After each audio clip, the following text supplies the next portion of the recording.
Many of us are involved in agile offshore software delivery, and yet, in our practice, we often see this done wrong. Instead of prescribing you how you should do it, let me point out my personal top 20 list of mistakes in that area, but also give you hints on how to do it better. Hi, I'm Martin Kramer, and this is Learning Breakthroughs. I would like to start my countdown with the more obvious mistakes and move on to the more subtle but probably even more important issues under the surface. So without further ado, let's get started. Number 20. Involve offshore teams too late. Although everything is becoming faster and faster, you need some ramp-up time. People in the offshore centers need time to prepare to find the right personnel, get visas, prepare space, get infrastructure in place. So at the moment you consider going offshore, you need to start to reach out to your colleagues or the supplier. Make plans to meet them face to face. And that brings me to the next one, which is related. Number 19. Forget to plan enough travel cost.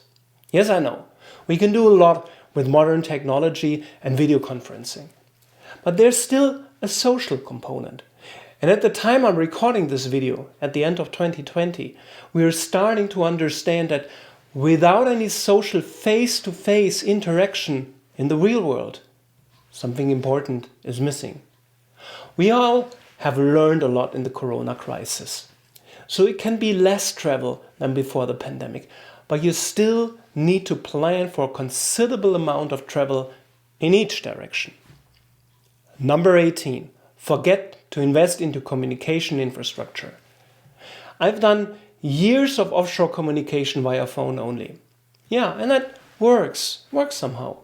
But video conferencing adds so much more context and body language.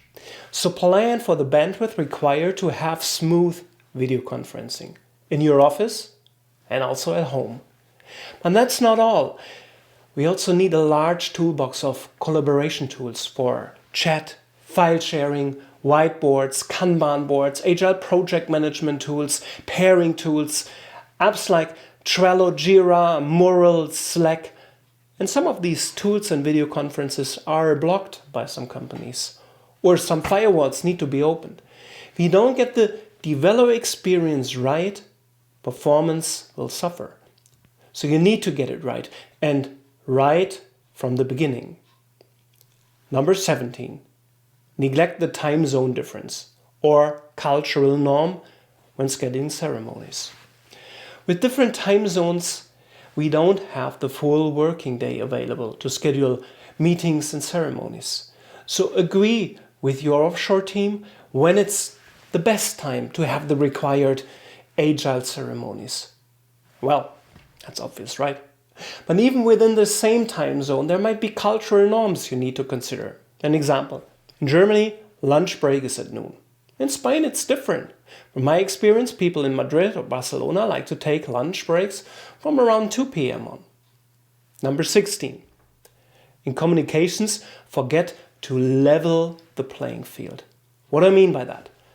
I often experience meetings in which an offshore team sits within the same meeting room and an offshore project manager is dialed in, maybe just by phone. So even before Corona, we have started experimenting with this different setup. Although we have been in the same office, equipped with many meeting conferencing systems in the meeting rooms, we all went into our own video conference from our desk. And that way, we all were on the same communication level.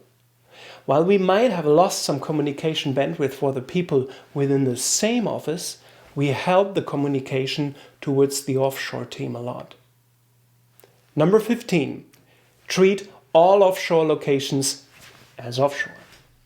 Look, it's simply arrogant to think that all nearshore or offshore locations are the same, and to believe that if you have successfully delivered within one setup, that you know how it works in all different kinds of setups. Often, even within the same country, there are major differences in culture. Even more important, there might be difference between delivery centers. Different ways of working, different management, different skill sets, different technical specialization, different focus on sectors, and so on.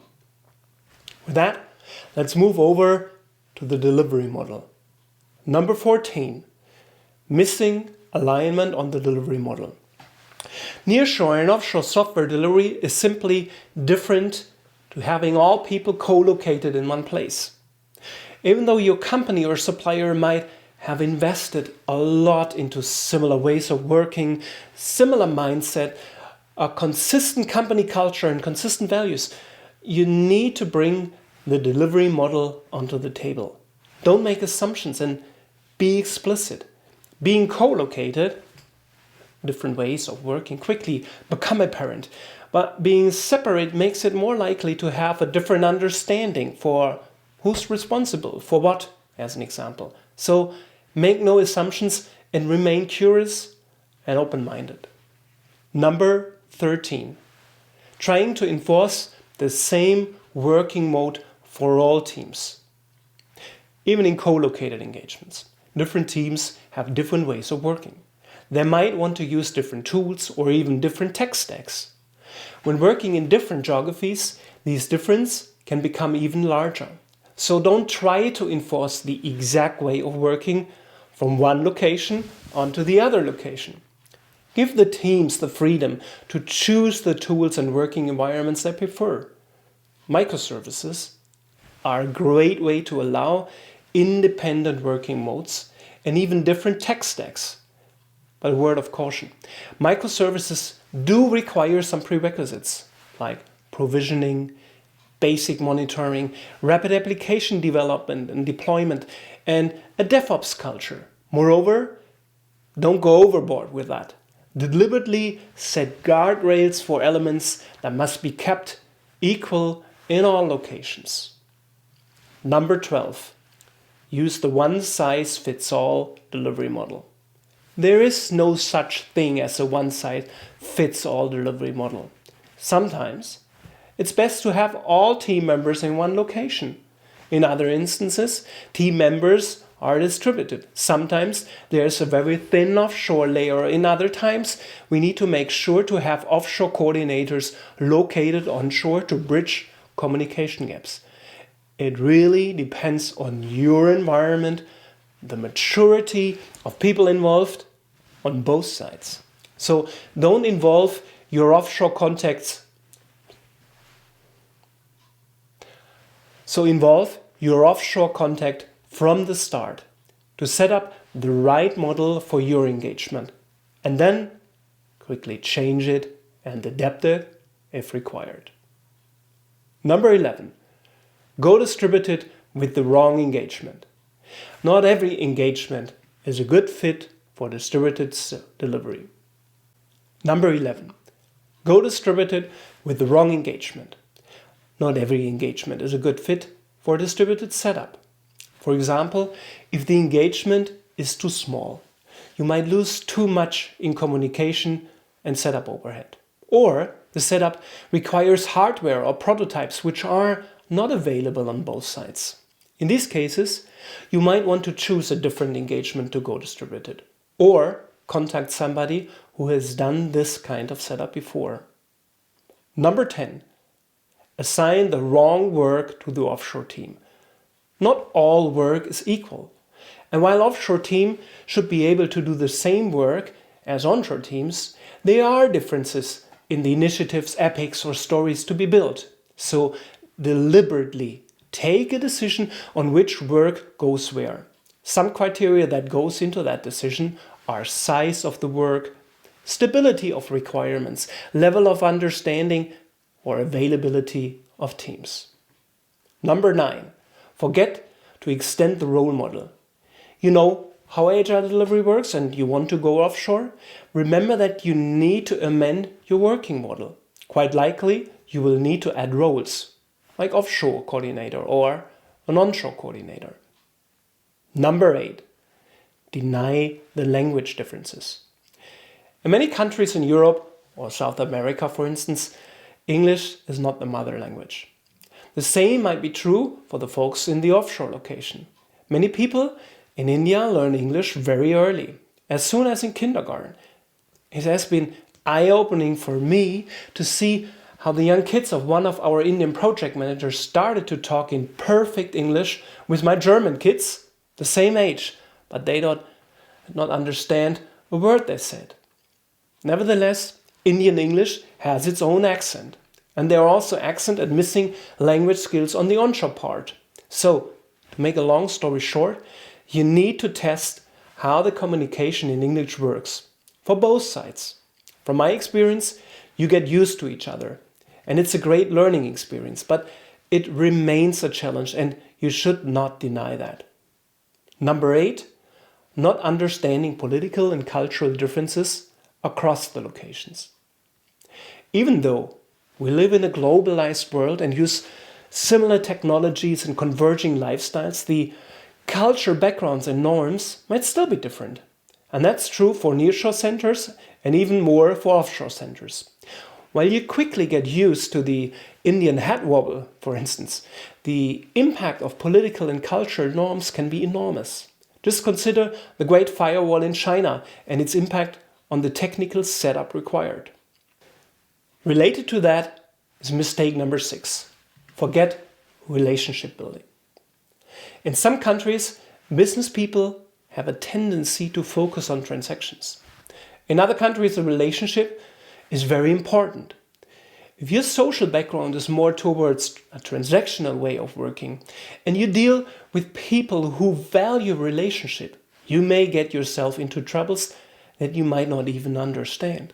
So get yourself acquainted with cultural norms and invest into the relationship with your co-workers on the other side. And that goes for both directions.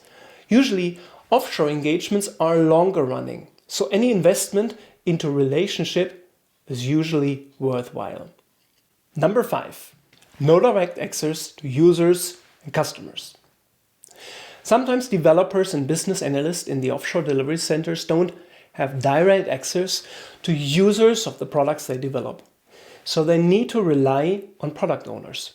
Yet this bottleneck limits the ability of the offshore team to truly understand the reality of their customers. One creative solution we used in our team is to utilize video conferencing systems to stream user interviews into the offshore teams. Number 4, forget the business view. Since offshore teams have a disadvantage at getting access to business stakeholders, who are usually located onshore, there's a tendency to assign offshore teams the more technical work, e.g. setting up CI/CD or monitoring or platform topics. This is problematic though, as offshore teams then start to lose the contact to the business domain. And with that, they find it harder and harder to see the big picture.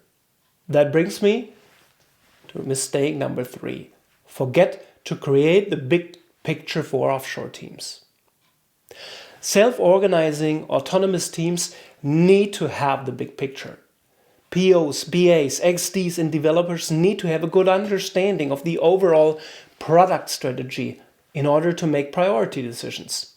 Discussions on strategic level are often held on the onshore part of the engagement, and often we forgot to involve offshore teams enough.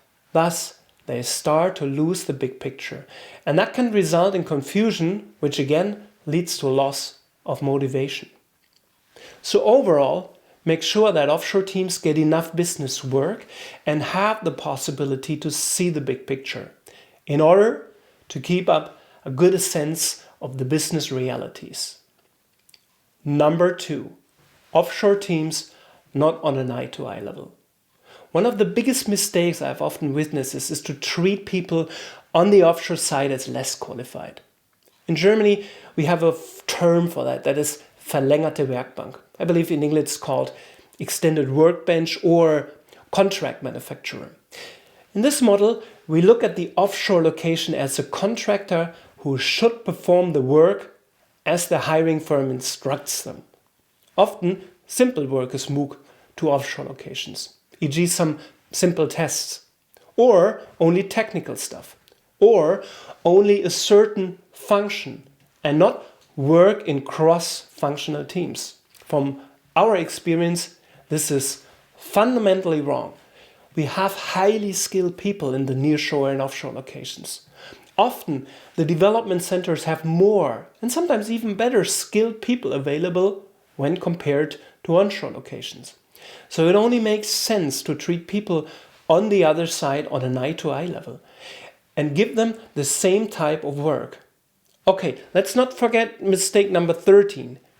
You might need to differentiate the type of work, but complexity of work is clearly not a criteria for that. Brings us to mistake number 1, do it for the wrong reasons. That is, only look at the price. In the past, there has been one major reason for starting nearshore and offshore engagements, and that is cheap price. Yes, even today, there's a price gap in the daily rates between the workforce in high-cost and low-cost countries. And you can still save money with going offshore. But let's not forget the other important reasons. First, the ability to scale. Second, access to key skills. Third, better internationalization. And related to that, fourth, a more diverse and thus potentially creative workforce. As a summary and outlook, we would like to get away from the term offshore delivery. We would like to move on to what we call distributed software delivery or remote software delivery. I'm Martin Kramer. Thanks for watching. If you made it so far, consider subscribing to my channel for further discussions on distributed software delivery.